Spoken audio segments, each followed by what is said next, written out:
Good morning दोस्तों। कैसे हैं आप सब लोग। अमित स्टडी पॉइंट चैनल में आपका स्वागत है। और जो मेरे मित्र इस चैनल से पहली बार जुड़ रहे हैं वो अपने दाहिने हाथ की तरफ सब्सक्राइब बटन को दबा दें तथा उसके साथ में छपी घंटी को भी दबा दें ताकि हमारे लेटेस्ट वीडियो की जानकारी सबसे पहले आप तक पहुंच सके।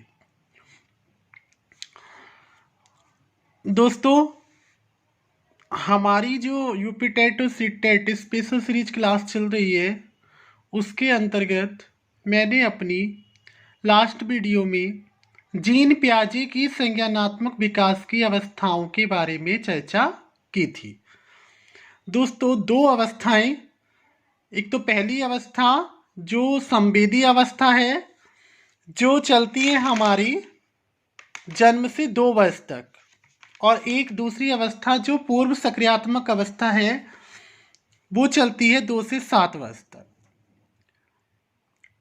इन दो अवस्थाओं के बारे में मैंने विस्तार से चर्चा कर दी है। इन दो अवस्थाओं में बच्चा किस तरीके की हरकतें करने लगता है, क्या उसकी विशेषताएं होती हैं, क्या उसमें कुछ बदलाव होते हैं, वो सब चीज़ें जो है मैंने अपनी लास्ट वीडियो में डिस्कस कर दी हैं। अब दोस्तों, मैं जीन पियाजे की अवस्थाओं को आगे बढ़ाते हुए जो हमारी 2 अवस्थाएं और रह गई हैं उनके बारे में आपसे चर्चा करूंगा। तो दोस्तों, आज की क्लास शुरू करने से पहले मैं जान लेता हूं आज का विचार। आज का विचार क्या है दोस्तों? किसी अच्छे काम की शुरुआत करने के लिए कोई भी समय बुरा नहीं होता। ठीक है दोस्तों? तो आइए दोस्तों, इसी उत्साह और इसी एनर्जी के साथ हम आज की वीडियो स्टार्ट करते हैं। और आज के वीडियो में हम जीन पियाजे के संज्ञानात्मक विकास की 3rd और 4th अवस्थाओं के बारे में पढ़ेंगे। तो आइए आज हम जानते हैं जीन पियाजे की संज्ञानात्मक विकास की 3rd अवस्था, जो कि मूर्त सक्रियात्मक अवस्था कहलाती है, जिसका काल है 7 से 11 वर्ष। तो देखिए दोस्तों, क्या होता है इस अवस्था में? इस अवस्था में बच्चा सामने रखी हुई वस्तुओं पर चिंतन आरंभ करता है। जैसे कि आपको नाम से ही पता चल रहा है, मूर्त। मूर्त का मतलब होता है दोस्तों जो हमारे सामने प्रत्यक्ष रूप में उपस्थित होती है। तो क्या होता है इस अवस्था में? जो बच्चा केवल अपने सामने रखी हुई वस्तुओं के बारे में ही चिंतन करना प्रारंभ करता है। बालक ठोस वस्तुओं के आधार पर आसानी से मानसिक संक्रियाएं करके समस्या का समाधान कर लेता है, परंतु यदि वस्तुओं को न देकर उसके बारे में शाब्दिक कथन करके यदि समस्या उपस्थित की जाती है तो वह उसे हल नहीं कर सकते। ठीक है दोस्तों, यानी कि 7 से 11 वर्ष तक का जो बच्चा होता है वो केवल अपने सामने रखी हुई चीज के बारे में ही चिंतन करता है। अगर हम उसके सामने वो वस्तु उपस्थित ना करें और केवल शाब्दिक कथन तैयार करके उसके सामने कोई समस्या उपस्थित कर दें तो क्या होगा दोस्तों? वो जो है उस समस्या का हल नहीं कर सकता। ठीक है, आगे देखिएगा। मूर्त सक्रियात्मक अवस्था की उप अवस्थाएं, यानी कि इसकी कुछ उप अवस्थाएं हैं, उसके बारे में जानते हैं। पहली है पलटावी। पलटावी का मतलब क्या है बच्चों? उलटना पलटना। ठीक है, यानी कि जब बच्चा यह समझता है कि कोई भी संख्या परिवर्तित हो सकती है परंतु वह वास्तविकता में एक समान रहती है, उसको दूसरे संप्रतियों में ढाला जा सकता है परंतु उसका मूल्य क्या होता है दोस्तों? समान रहता है। इसको हम उदाहरण के तौर पर समझेंगे। यानी कि एक बच्चा एक समीकरण हल करता है जो कि a + b = 4। अब इसने इसी को ऐसे लिखा कि a बराबर b माइनस 4, यानी कि जब हम a प्लस बी बराबर 4 करेंगे तो जब हम a बराबर b को उधर लेके जाएंगे तो क्या होगा, b माइनस 4 हो जाएगा। ठीक है, तो भी उसका मूल्य क्या होगा, समान ही रहेगा। उसने देखा कि बस संख्या इधर उधर हो गई, परंतु जो वैल्यू थी वो समान ही है। तो ये ये कैसी अवस्था कहलाती है दोस्तों, ये कहलाती है पलटावी अवस्था, यानी कि वस्तु को इधर से उधर पलट देते हैं लेकिन मूल्य समान रहता है। आगे देखिएगा, दूसरा है संरक्षण। किसी वस्तु के रूप रंग में परिवर्तन को उस वस्तु के तत्व परिवर्तन से अलग करने की क्षमता को क्या कहते हैं, संरक्षण कहते हैं। इसमें बच्चा क्या कहता है, इसमें बच्चा वस्तु के भौतिक आकार, उसकी क्षमता, ऊंचाई आदि के बारे में जान लेता है। उदाहरण देखिएगा दोस्तों, जब एक बच्चे ने समान आकार वाले बीकर में समान स्तर तक पानी डाला तो उसने देखा कि पानी का जो स्तर है वो क्या है, समान है। यानी कि उसने दो समान आकार के बीकर लिए और उसमें जो है पानी भी समान स्तर तक ही डाला, तो क्या देखा उसने कि पानी का स्तर जो है समान है। जब उसने उसमें से एक बीकर का पानी दूसरे बीकर में, जो कि लंबा और पतला बीकर था, उसमें डाला तो उसने क्या देखा कि जो लंबा और पतला बीकर था उसमें क्या होता है, पानी का जो लेवल होता है वो बढ़ गया है। क्यों बढ़ जाता है, क्योंकि बीकर का जो आकार है वो पतला और लंबा है, लेकिन पानी की मात्रा तो समान ही थी, केवल उसने क्या चेंज किया, बीकर चेंज किया जो कि पतला और लंबा था। और पतला और लंबा होने के कारण क्या होता है, पानी जो है ऊपर तक पहुंच जाता है, जबकि पानी की मात्रा जो है दोनों बीकरों में सेम थी।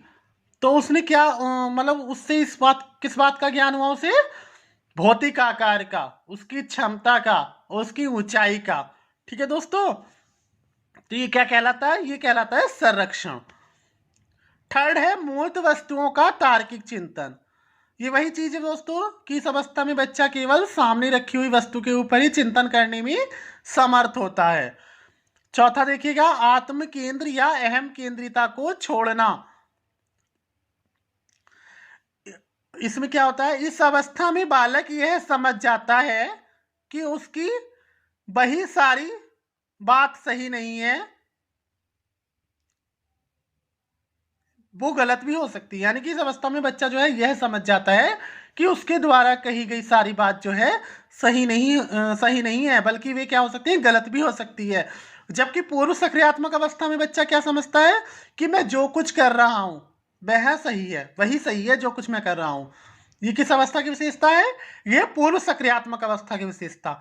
लेकिन मूर्त सक्रियात्मक अवस्था में बच्चा क्या कर लेता है, उसमें परिवर्तन कर लेता है। यानी कि वो यह समझता है कि मेरे द्वारा कही गई सारी बातें सही नहीं है, उसमें कुछ गलत भी हो सकती हैं। तो इस अवस्था में क्या होता है, जो बालक के अंदर अहम केंद्रिता का भाव होता है वो उसे छोड़ देता है। ठीक है, नेक्स्ट है वस्तुओं का वर्गीकरण और समूहीकरण। इस अवस्था में क्या कहता है बच्चा, वस्तुओं का वर्गीकरण, उनका समूह बनाना तथा उनको क्रम में लगाना सीख लेता है। ठीक है, और छठा है विकेंद्रण। यानी कि जब बालक किसी भी वस्तु की एक विशेषता के बारे में न सोचकर उसके अलग अलग पहलुओं के बारे में सोचता है तो वह क्या कहलाता है, वह विकेंद्रण कहलाता है। और एक होता है केंद्रीकरण। केंद्रीकरण में क्या होता है, केवल एक विशेष विशेषता पर बल दिया जाता है।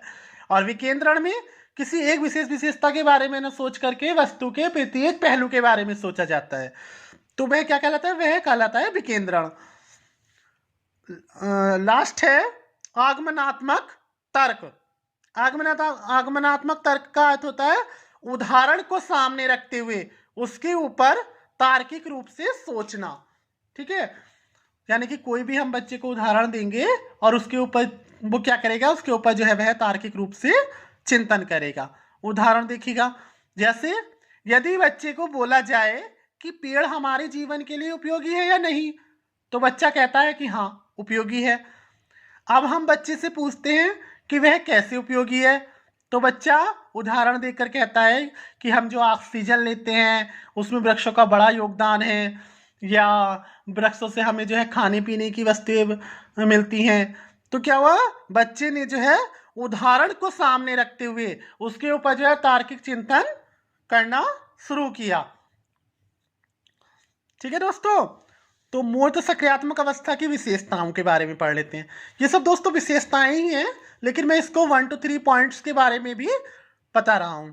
तो पहली जो विशेषता है, वस्तु के ऊपर तार्किक रूप से सोचना, जो कि मैं आपको पहले बता चुका हूं कि केवल वस्तु सामने होने पर ही बच्चा तार्किक सोच सकता है, वस्तुओं में अंतर कर सकता है। दूसरा है वस्तुओं में विभेद करना, यानी कि वस्तुओं में अंतर करना। तीसरा है भाषा का पूर्णतः विकास, यानी कि इस अवस्था में जो है बच्चे की भाषा का पूर्णतः विकास हो जाता है। और लास्ट है, इस अवस्था में बालक तरल, लंबाई, संख्या, भार आदि संप्रत्यों पर क्या करना शुरू कर देता है, चिंतन करता है। ठीक है दोस्तों, तो ये थी जीन पियाजे के संज्ञानात्मक विकास की थर्ड अवस्था। अब हम पढ़ते हैं चौथी अवस्था के बारे में, जो कि औपचारिक सक्रियात्मक अवस्था या अमूर्त अवस्था कहलाती है। ये जो क्या है दोस्तों, मूर्त अवस्था की एकदम अपोजिट है। मूर्त अवस्था में क्या होता है कि वस्तु को जो है सामने रखकर ही बच्चा जो है तार्किक चिंतन करता है, जबकि जो चौथी अवस्था है अमूर्त सक्रियात्मक अवस्था में, उसमें जो है बच्चे के सामने अगर वस्तु उपस्थित ना भी हो तब भी वह उसके बारे में जो है तार्किक चिंतन प्रारंभ कर देता है। देखिएगा, औपचारिक सक्रियात्मक अवस्था यह होती है 11 वर्ष से आगे। कुछ विद्वान जो इसे 11 वर्ष से 15 वर्ष तक की अवस्था, मतलब 11 वर्ष से 15 वर्ष तक की आयु तक मानते हैं। इस अवस्था में क्या होता है, इस अवस्था में बालक पूर्णतः तार्किक सोचना शुरू कर देता है। उसका इस अवस्था में वस्तु के सामने उपस्थित होना आवश्यक नहीं है, यानी कि क्या नहीं है, वस्तु जो है सामने उपस्थित ना भी हो तब भी वह क्या करता है, उसके बारे में तार्किक चिंतन शुरू कर देता है। वह अमूर्त रूप से, यानी कि काल्पनिक रूप से उस वस्तु के बारे में सोच सकता है, इसलिए इसे क्या कहते हैं, इसलिए इसे अमूर्त सक्रियात्मक अवस्था भी कहते हैं। इसकी विशेषताएं देखिएगा, इस अवस्था में किशोर जटिल से जटिल समस्याओं का तार्किक रूप से हल निकाल लेता है। दूसरा देखिएगा, इस अवस्था में किशोर अपनी समझ या अनुभव को एक स्थिति से दूसरी स्थिति में भी स्थानांतरित कर सकता है। इस अवस्था में किशोर समस्याओं का समाधान करने के लिए अमूर्त नियमों का भी प्रयोग करना सीख लेता है। इस अवस्था में बालक सामान्य से विशिष्ट की ओर चलता है, अर्थात वह निगमनात्मक तर्कणा का प्रयोग करता है।